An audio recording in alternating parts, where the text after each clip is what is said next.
Hello friends, नमस्कार। आपके अपने network marketing educational channel S Atri में एक बार फिर आपका स्वागत है। पिछली वीडियो में अपन ने बात की थी breakers in path of success. Network marketing में काम करते समय सफलता की राह में जो ब्रेकर्स आते हैं उनसे कैसे निपटा जाए, उनको कैसे सही ढंग से क्रॉस किया जाए। और वास्तव में बहुत लोगों ने उस वीडियो को पसंद किया, आपका बहुत बहुत धन्यवाद। लेकिन आज का टॉपिक बहुत खतरनाक होने वाला है। मेरा मानना है कि नेटवर्क मार्केटिंग इंडस्ट्री लोगों के सपनों को पूरा करने के लिए है। लाखों लोग इस इंडस्ट्री में काम कर रहे हैं। बहुत सारे लोगों की लाइफस्टाइल को देख करके लोग ज्वाइन करते हैं। बहुत सारे लोगों ने अपनी जिंदगी को बदला है। बहुत सारे लोगों ने अपने सपनों को पूरा किया है। बहुत सारे लोगों का अपना ड्रीम हाउस है। बहुत सारे लोगों ने बड़ी बड़ी गाड़ी इस बिजनेस के माध्यम से, इस इंडस्ट्री के माध्यम से खरीदी हैं।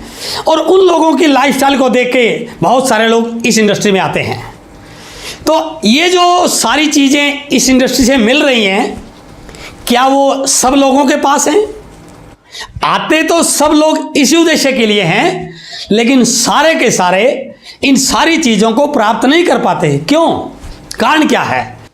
और मेरा मानना है 60 से 70% लोग इस इंडस्ट्री में ज्वाइन होने के 3 महीने के अंदर ही वापस चले जाते हैं। क्यों होता है ऐसा?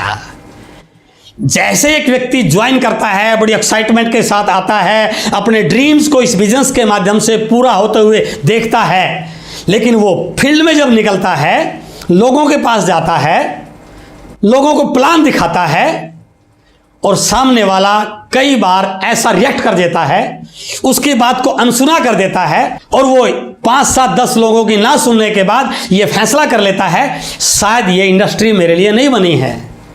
जिन लोगों को देख के आप ज्वाइन करते हैं, जिन लोगों को रोल मॉडल मानते हैं, जिन लोगों से मोटिवेट होते हैं, जिन लोगों की लाइफस्टाइल से प्रभावित होते हैं, यदि आप थोड़ा सा बैठ के सोचें, उन सब चीज़ों के पीछे सिर्फ एक ही चीज़ है, उनके पास नेटवर्क बहुत बड़ा है। नेटवर्क बड़ा है तो ही उनके पास वॉल्यूम बड़ा है। नेटवर्क बड़ा है तो ही उनकी इनकम बड़ी है। नेटवर्क बड़ा है तो ही उनके पास पिन बड़ी है। और नेटवर्क बड़ा है तो ही उनकी इनकम, उनका लाइफस्टाइल बड़ा है। और नया व्यक्ति जब नेटवर्क बनाने के लिए फील्ड में जाता है तो सबसे पहला उसको काम करना पड़ता है सौदा प्लान। वो लोगों को प्लान दिखाता है और यदि सामने वाला उसकी प्लान से प्रभावित हो जाए, उसके साथ ज्वाइन कर ले, तो शायद वो व्यक्ति आगे प्रोसीड करता है। लेकिन ज़्यादातर केसेस में ये होता है कि सामने वाला उसकी बात को सुनता नहीं। क्यों? क्योंकि उसको ये पता ही नहीं होता कि मैंने बात को शुरू कैसे करना है। तो आज मैं आपके साथ एक बहुत इंपॉर्टेंट विषय, नेटवर्क मार्केटिंग इंडस्ट्री की एक सबसे बड़ी समस्या, बहुत सारे नए स्टार्टअप करने वाले लोगों के सामने एक बहुत बड़ा चैलेंज कि सामने वाला मेरी प्लान देख के ज्वाइन करे। मैं ऐसा क्या बात करूं, मैं ऐसी क्या बात बोलूं, मैं किन शब्दों का इस्तेमाल करूं, मैं सही प्लान को कैसे स्टार्ट करूं, तो वो चीज़ मैं आपके साथ डिस्कस करने वाला हूं। और मेरा मानना है यदि आपने प्लान दिखाने से पहले इन कुछ चीज़ों को अपनी बातों में शामिल कर लिया, मैं दावे से कह सकता हूं आपके ज्वाइन करने की लाइन लग जाएगी। और यदि ये शुरू का चैलेंज लोगों का आप खत्म कर दें, शुरू की ज्वाइनिंग की प्रोसेस को आप लोगों को सही ढंग से सिखा दें, तो मेरा मानना है इस इंडस्ट्री में हर व्यक्ति अपने सपनों को पूरा कर सकता है। तो मैं आपसे बातचीत करने वाला हूं, ऐसी किन चीज़ों को मुझे सीखना चाहिए, ऐसी किन बातों को मुझे इस्तेमाल करना चाहिए कि मेरी प्लान दिखाने के बाद सक्सेस रेशो बढ़ जाए, लॉ ऑफ एवरेज बढ़ जाए। और मेरा मानना है यदि आज आपने इस वीडियो को अंत तक देख लिया तो मैं दावे से कह सकता हूं ना केवल आपका बल्कि आपकी डाउनलाइन में नए प्लान दिखाने वाले लोगों का जोश बढ़ जाएगा, उनकी ज्वाइनिंग की स्पीड बढ़ जाएगी। आगे बढ़ने से पहले मैं आपसे रिक्वेस्ट करता हूं, यदि आपने अब तक इस चैनल को सब्सक्राइब नहीं किया है तो आपके राइट हैंड साइड में सब्सक्राइब पे क्लिक कीजिए, उसके बगल में एक बेल आइकॉन है उसको प्रेस कीजिए, शेयर का बटन दबाइए और आपको और किस प्रकार की वीडियो चाहिए उसके लिए आप कमेंट बॉक्स में कमेंट लिखिए। और मैं आपसे बातचीत कर रहा हूं आज कि प्लान कैसे दिखाएं कि सामने वाला ज्वाइन कर जाए, ज्वाइनिंग की लाइन लग जाए, नेटवर्क बड़ा हो जाए। आपके प्लान दिखाने से सामने वाला ज्वाइन करे तो इसके लिए आपको 3 चीजों का ध्यान रखना बहुत जरूरी है। फर्स्ट पॉइंट, आपके उस प्रोस्पेक्ट से मिलने से पहले की प्रक्रिया। आपने जिस व्यक्ति को प्लान दिखाना है, चाहे 1-to-1 दिखाना है, चाहे होम मीटिंग करके दिखाना है, जब आप उस व्यक्ति से प्लान दिखाओगे, उसके मिलने से पहले की प्रक्रिया, that is first point. Second point, जब आप उससे मिलने जाओ तो उस समय बातचीत की सही शुरुआत।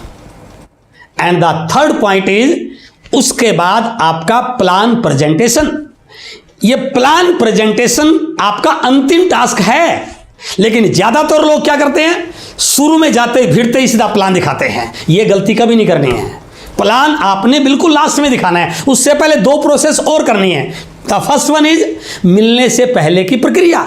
वो क्या है, जब भी आपने लिस्ट में से किसी व्यक्ति को प्लान दिखाने के लिए चुना, तो आपने सबसे पहले क्या करना है, उस व्यक्ति से मिलने का टाइम डिसाइड करना है, उससे अपॉइंटमेंट लेनी है। यह सबसे इंपॉर्टेंट टास्क है आपकी ज्वाइनिंग को सक्सेस में कन्वर्ट करने का। और जैसे आप उस व्यक्ति से फोन मिलाते हैं, फोन मिलाते ही सबसे पहले आपने अपना इंट्रोडक्शन देना है।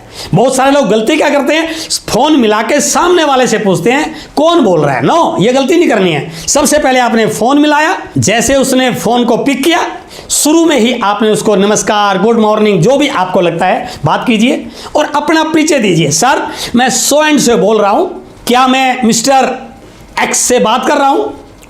यदि वो बोले यस सर, क्या मैं 2 मिनट आपसे बातचीत कर सकता हूं? उसके बाद आप बात को आगे बढ़ाइए और फिर अपनी बात को बताइए कि आप आज कितने एक्साइटेड हैं। उससे बात कीजिए, सर मैं आज एक बहुत बड़ी बिजनेस अपॉर्चुनिटी को लेकर के आपसे बातचीत करने वाला हूं, आज मैं बहुत एक्साइटेड हूं, मैं आपसे कुछ शेयर करना चाहता हूं, तो क्या मैं आपसे आज शाम को मिल सकता हूं या कल आप मुझे समय दे सकते हैं? यह कभी नहीं कहना है कि आप कब मिलोगे, आपने उससे वो प्रश्न करना है जिसका उत्तर आपको मालूम है। यदि आपने ये पूछ लिया आप कब मिलने वाले हैं, तो हो सकता है सामने वाला बोल दे मुझे इंटरेस्ट नहीं है।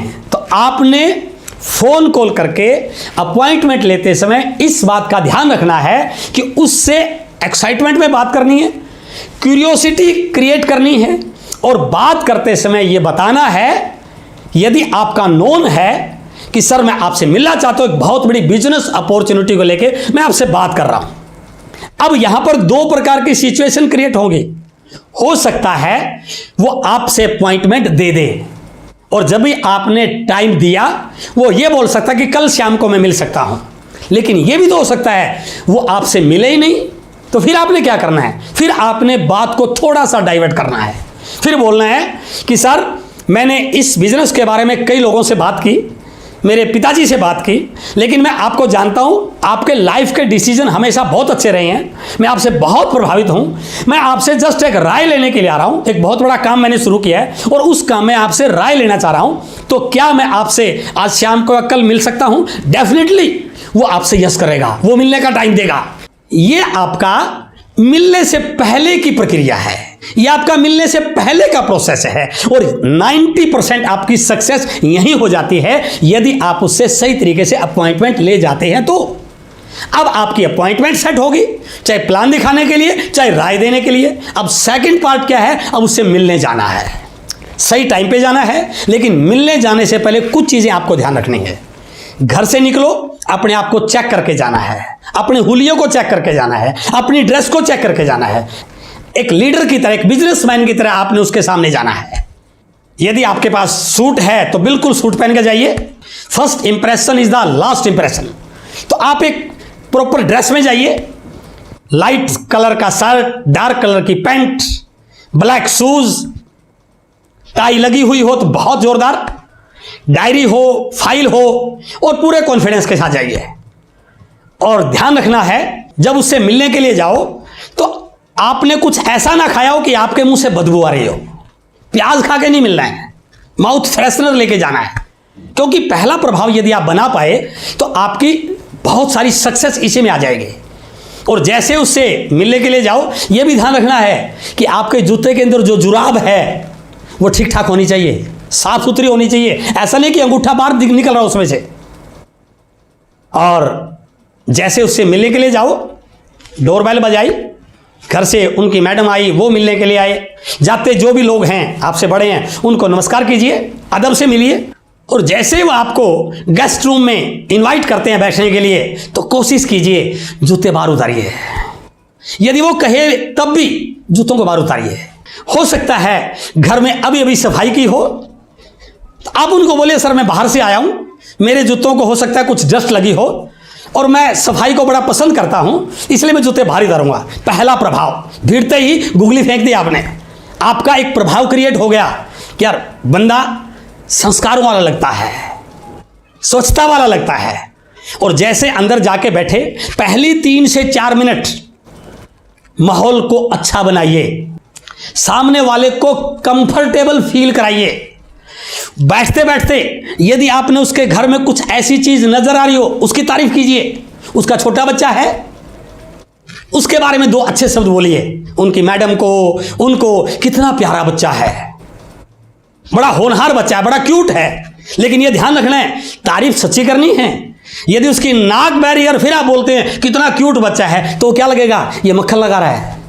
जो भी आपको कोई ऐसी चीज लगे जिसकी सच्ची तारीफ हो उसके, उससे सामने वाले की आपके साथ एक बॉन्डिंग शुरू हो जाएगी, वो आपकी बातों को सुनने के लिए थोड़ा सा तैयार हो जाएगा। अगला काम, जाने से पहले आपको यह सोचना है कि सामने वाला किस कैटेगरी से बिलोंग करता है, अर्थात वो नौकरी करने वाला है, बिजनेस करने वाला है, या स्टूडेंट है, या किसी नौकरी की तलाश में है। ये 3 कैटेगरी में से उसके अकॉर्डिंग आपने शब्दों का चयन करके जाना है। नौकरी वाला है तो बात नौकरी की तरह करनी है, बिजनेसमैन है तो बातों की शुरुआत बिजनेसमैन की तरह करनी है, और यदि अभी बेरोजगार है, नौकरी की तलाश में या रोजगार की तलाश में, तो उसको उसके अकॉर्डिंग बात करनी है। शब्दों में जादुई ताकत है भाई साहब। इस दुनिया में वही व्यक्ति विनर है जिसके पास अच्छे शब्द हैं। तो आपको यह सीखना है कि वहां जाके किन शब्दों का प्रयोग करना है। जैसे आप बैठे, बातचीत शुरू हो, उसको ज्यादा बोलने का मौका दीजिए। जितना ज्यादा वो बोल रहा है अंदर से खाली होने दीजिए। अब बोलते समय फिर 3 सिचुएशन क्रिएट होंगे।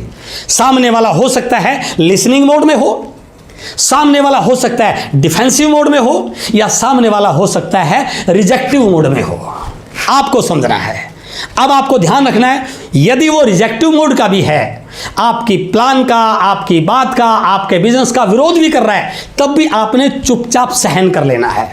बिल्कुल भी उसकी बात को काटना नहीं है, उसकी बात को सुनना है। हो सकता है अंदर से भरा हुआ हो, यदि खाली हो जाएगा तो आप जो प्लान दिखाएंगे वो 100% यस करेगा, उसको थोड़ा सा सुनिए आप। और यदि वो डिफेंसिव मोड में है तो आप ऐसे शब्दों का प्रयोग कीजिए जिससे आप उसको लिसनिंग मोड में ले आए। और यदि वो लिसनिंग मोड में है तो सोने पे सुहागा। और बाई चांस वो नेटवर्क मार्केटिंग इंडस्ट्री के बारे में कुछ नेगेटिव भी बोल रहा है, तो आप उसकी बात को सपोर्ट कीजिए कि सर शुरू में मैं भी ऐसे ही बोलता था, इस इंडस्ट्री के बारे में मेरी भी बहुत अच्छी धारणा नहीं थी। उसको लगना चाहिए कि मैं जो बोल रहा हूं दैट इज राइट। और यह भी कोशिश कीजिए कि उसकी फैमिली उस वार्तालाप के दौरान मौजूद हो, उनके मम्मी पापा, उनकी पत्नी, ये मौजूद रहेंगे तो और कई चीजें आपको फायदेमंद होने वाली हैं। एक चीज आपको ध्यान रखनी है, वो सामने वाला यदि नौकरी करने वाला है तो आपके पास कोई ऐसा वीडियो हो जिसमें आप नौकरी करने वाले व्यक्ति को उनसे रिलेट कर सकें। यदि वो बिजनेसमैन है तो आपके पास कोई ऐसा टेस्टिमोनियल होना चाहिए जो बिजनेसमैन से रिलेट कर सके। यदि वो स्टूडेंट है तो आपके पास कोई ऐसी वीडियो होनी चाहिए जिससे एक स्टूडेंट रिलेट कर सके। ये भी आपको ध्यान रखना है, इससे वो आपकी बातों में इंटरेस्ट लेगा। बात करते समय आप यदि बोल रहे हैं तो उस समय यह ध्यान रखिए कि आपकी किसी भी बात से उसको यह ना लगे इसमें आपका फायदा है। आपकी हर बात से सामने वाले का फायदा नजर आना चाहिए। और यदि आप कुछ लिख रहे हैं तो यह ध्यान रखिए, लिखने में ज्यादा ध्यान नहीं लगाना है। जैसे लिखा, आंखों में आंख डाल के बात कीजिए, इससे एक आपका उसके एक रिलेशन डेवलप होगा। ज्यादा कैलकुलेटिव नहीं बनना है आपने। और फिर आप यदि बातचीत शुरू हो गई, 5-7 मिनट निकल गए, तो फिर आपने उससे एक क्वेश्चन आंसर आवर शुरू करना है। बातचीत को इस ढंग से शुरू करना है, ऐसा क्वेश्चन आपने उससे पुट करना है जिसका आंसर आपको मालूम हो। यह बिल्कुल ध्यान रखना है, कभी भी ऐसा सवाल मत पूछिए जिसका आंसर आपको मालूम नहीं हो। बिल्कुल वही उत्तर जो आपको पता है उसके मुंह से आना चाहिए। जैसे क्वेश्चन नंबर 1, सर क्या आप अपनी फैमिली को एक अच्छा लाइफस्टाइल देना चाहते हैं? आपको क्या लग रहा है, सामने वाला ये कहेगा नो नहीं। हर व्यक्ति चाहता है कि उसका परिवार अच्छा रहे, सुखी रहे, संपन्न रहे। वो बिल्कुल कहेगा यस। इस प्रकार से दूसरा सवाल पूछ सकते हैं, सर मेरा मानना है जितने भी लोग इस दुनिया में काम कर रहे हैं उसमें ज़्यादातर लोग अपनी नीड्स के लिए काम करते हैं, लेकिन बहुत कम लोग हैं जो अपने ड्रीम्स के लिए काम करते हैं। हर व्यक्ति का लाइफ में एक बिलीफ लेवल होता है। वो जिन बातों को मान लेता है वो उन्हीं के बारे में ज़्यादा बोलता है।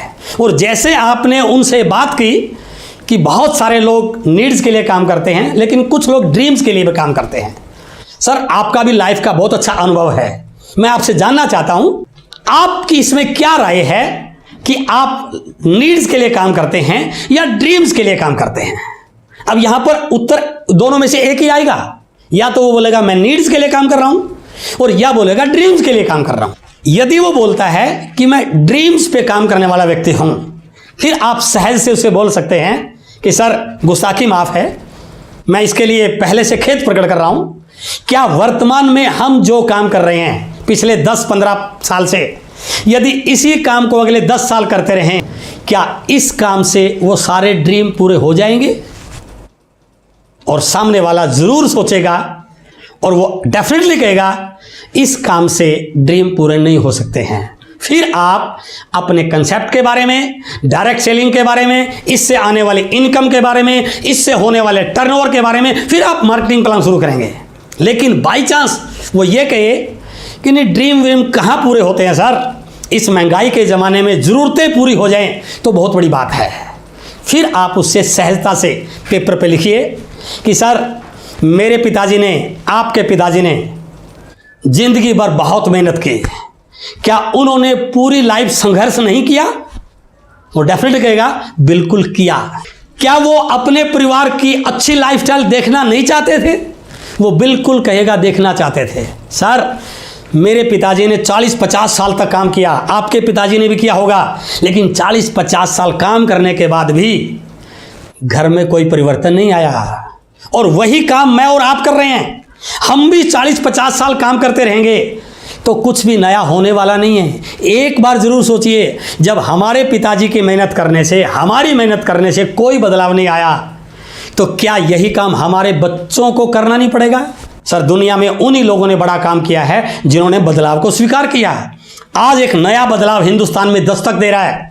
डायरेक्ट सेलिंग, सिर्फ खरीदारी का तरीका बदलने से जिंदगी बदल सकती है। दुकान बदलने से लाखों रुपए आ सकते हैं। नेटवर्क बनाने से आप लाइफ में करोड़पति बन सकते हैं, सपनों को पूरा कर सकते हैं। एक छोटा सा निर्णय, और यदि आज आप ये निर्णय नहीं ले पाए तो कल को आपके बच्चे यही कहेंगे कि मेरे पिताजी ने भी बहुत मेहनत की, लेकिन इतनी मेहनत करने के बाद भी वो परिवार की दिशा नहीं बदल पाए। और जैसे ही आप ये कहेंगे वो अंदर से जागेगा और वो डेफिनेटली कहेगा बताइए आप क्या बताना चाह रहे हैं। सर मैं एक बहुत बड़े बदलाव की बात आपके साथ शेयर करने आया हूं, और इसके बाद यदि आप प्लान शो करते हैं तो डेफिनेटली वो ज्वाइन करेगा। तो मेरा कहने का भावार्थ है, यदि प्लान दिखाने से पहले आपने इन दोनों प्रक्रियाओं को सही कर लिया, ये मिलने के बाद 10-15 मिनट सही ढंग से लगा लिए, तो डेफिनेटली वो आपके साथ ज्वाइन करेगा। और यदि आपने टीम को सिखा दिया तो आपकी टीम ज्वाइनिंग करने के मामले में इंडिया की नंबर 1 टीम बन सकती है। और अब आपको प्लान दिखाना है। आज मैं आपको प्लान कैसे दिखाना है ये बात नहीं करूंगा, ये बात करूंगा आपके साथ अगली वीडियो में। लेकिन यदि आपने प्लान को दिखाने से पहले इन 2 चीज़ों को सही ढंग से अपनी टीम को सिखा दिया और खुद भी सीख गए, तो आपकी टीम में ज्वाइनिंग की लाइन लग जाएगी। नेटवर्क इतना बड़ा हो जाएगा कि सारे पिन, सारे लेवल आपके पास बिल्कुल आ सकते हैं। और यदि आप चाहते हैं आपकी टीम में ज्वाइनिंग की लाइन लगे तो आपके हर डिस्ट्रीब्यूटर के साथ इस वीडियो को शेयर कीजिए। और मैं एक चीज़ और आज आपसे शेयर करने जा रहा हूँ। अगले वीक आपके बीच में एक बहुत एक्साइटमेंट वाली न्यूज के साथ मैं आपके बीच में आ रहा हूं। एक बहुत बड़ी लॉन्चिंग आपके बीच में लेके आ रहा हूं। नेटवर्क मार्केटिंग की इंडस्ट्री के लिए, नेटवर्क मार्केटिंग में काम करने वाले हर डायरेक्ट सेलर के लिए एक ऐसी किताब का विमोचन हम करने जा रहे हैं जो हर डिस्ट्रीब्यूटर के काम आ सकती है, उसके बिजनेस को बड़ा करने में, इस इंडस्ट्री में उसके सपनों को पूरा कर सकती है। तो मिलते हैं अगले सप्ताह एक नए टॉपिक के साथ। आपसे मिलकर बहुत अच्छा लगा। बहुत बहुत धन्यवाद। Thank you very much. Thank you.